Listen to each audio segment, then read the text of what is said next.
Bonjour tout le monde. Aujourd'hui, on va entamer le premier cours du module Théorie des organisations réalisé par Dr Arabi Mohamed Karim. Profil de l'enseignant, donc c'est Dr Arabi Mohamed Karim, niveau docteur en communication institutionnelle, grade maître assistant classe B, Université Abdelrahman Mera Bijaya, Alger. Donc, faculté des sciences humaines et sociales, département sciences humaines, et aujourd'hui, cette année, c'est département de sciences de l'information et communication, toujours à l'université de Abdelrahman Mera Bijaya.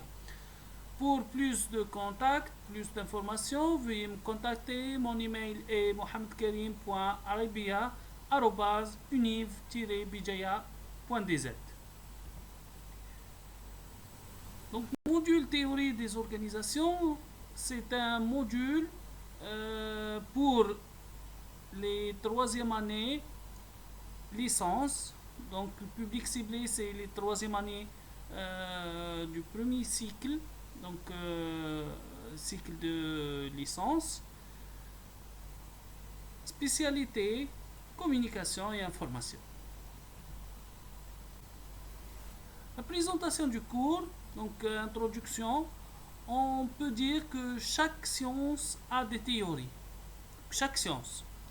Pour mieux éclairer cette discipline, mieux comprendre la manière de fonctionner et aussi l'utilité de cette science, et pour savoir le régime de l'organisation, il faut étudier ces théories qui se sont constituées au fur et à mesure de l'évolution économique et sociale et du développement scientifique des disciplines telles que les mathématiques, la psychologie, la sociologie, notre discipline, notre spécialité, la communication, la science de l'information et de la communication, et bien sûr l'économie, les sciences politiques, donc sciences politiques, etc.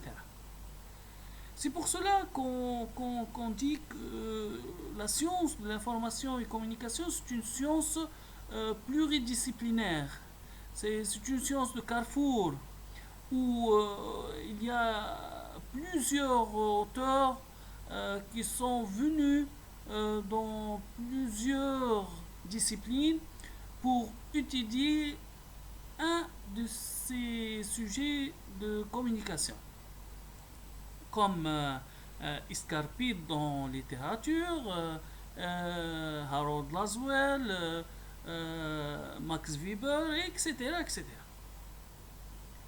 Donc ce champ de connaissances est né à partir de la seconde révolution industrielle, là où différentes approches de l'organisation commencent aussi à se développer rapidement.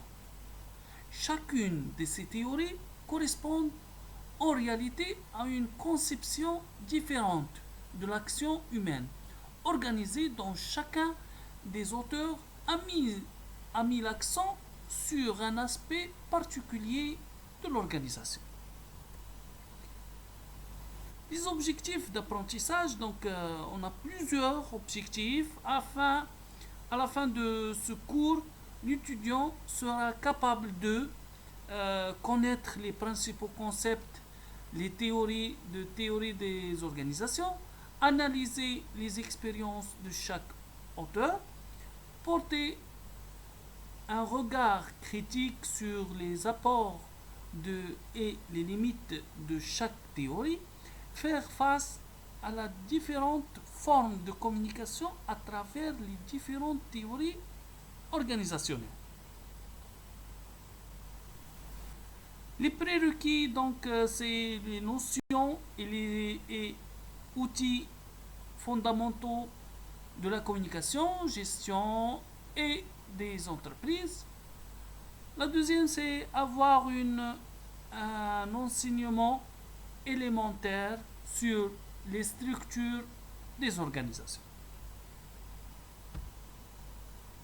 Le contenu du chapitre, donc on a divisé notre cours en deux chapitres. Le chapitre 1, c'est réservé pour l'école classique des organisations. Pour le chapitre 2, c'est l'école des relations humaines. Bien sûr, l'école classique des organisations, on a plusieurs auteurs où il y a trois principaux. C'est Frédéric Taylor qui a fait l'école scientifique de l'administration. Le deuxième auteur, c'est Henry Fayol. Le troisième, c'est Max Weber. Max Weber. Donc, Henry Fayol a fait 6 fonctions de l'administration. Il nous a donné 6 fonctions de l'administration. Frédéric Taylor, il a mis l'accent sur l'employeur et il a comparé l'employeur comme une machine, c'est-à-dire il accepte uniquement les ordres.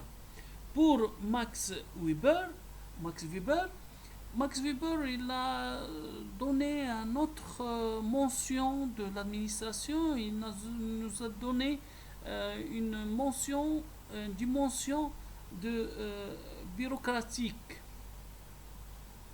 Donc,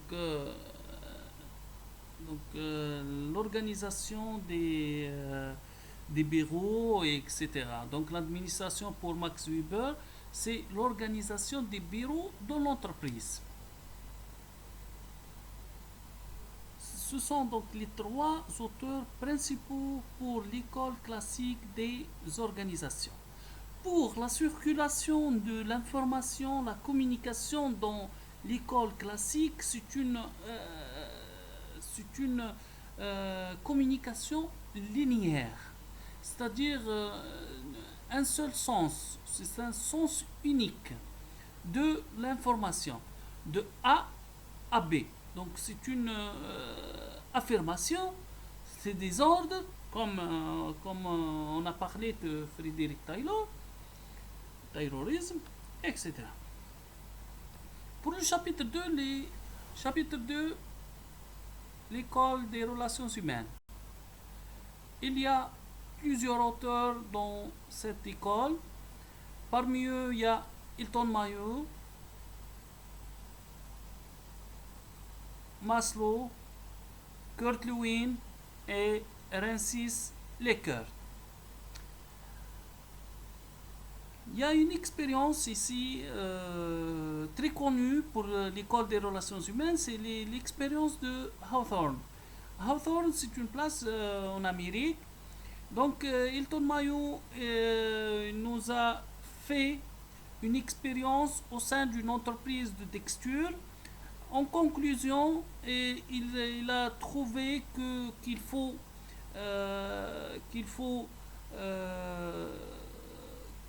comprendre l'employeur, il faut communiquer avec l'employeur, il faut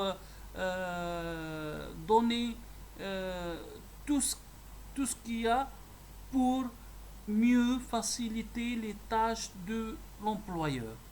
Communication, éclairage, oxygène, etc. Merci pour votre attention et on vous donne rendez-vous dans le deuxième cours, Inch'Allah. Pour les références du premier cours, on a travaillé avec 4 livres. Les 4 livres sont Management des organisations, théorie, concept et performance de Plan Jean-Michel. Et il est sorti ce livre dans les années 2019. Le deuxième livre, c'est L'essentiel de la théorie des organisations de Roger M. Le livre est sorti en 2006, Paris. Le troisième livre, c'est Ressources humaines et gestion des personnes, édition Weber, Donc c'est la cinquième édition, Paris 2005 aussi, de Pierre Jean-Marie. Le quatrième livre, c'est le livre de Jean-Michel Plane, Théorie des organisations, édition du Nord, quatrième édition, Paris 2007. Merci pour votre attention encore une fois et je vous donne rendez-vous prochainement.